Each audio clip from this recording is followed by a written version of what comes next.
هذا حال أهل القرآن، لا خوف عليهم ولا هم يحزنون.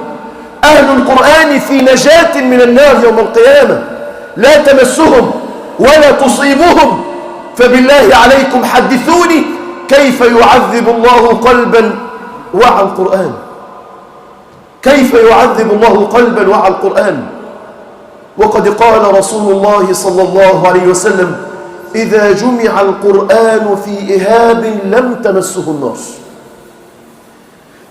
قال المنوي رحمه الله: والمعنى أيما قلب كان في الدنيا قد شغل بالقرآن حفظا وعملا وتدبرا وتعليما وتعلما، فإن صاحب هذا القرآن قد حرمه الله عز وجل على النار.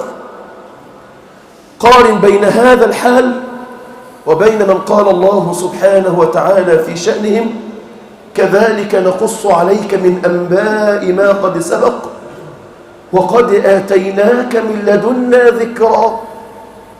من أعرض عنه، اللي أعرض عن القرآن في الدنيا، من أعرض عنه فإنه يحمل يوم القيامة وزرا.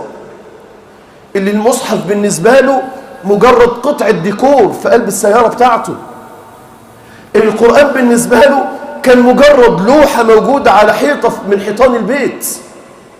القرآن كان بالنسبة له هو الشيخ اللي هيجي يقرأ يوم وفاة الأب أو وفاة الأم. القرآن كان بالنسبة له بهذه الصورة: من أعرض عنه فإنه يحمل يوم القيامة وزرا خالدين فيه وساء لهم يوم القيامة حملا. أسوأ حمل وأسوأ وزر تلقى الله عز وجل به أن تلقى الله وأنت معرض عن كلامه، أن تلقى الله وأنت معرض عن كتابه. هذا أسوأ حمل وأسوأ وزر يحمله الإنسان بين يدي الله عز وجل يوم القيامة. أحبابنا الكرام، القرآن هو حياتنا.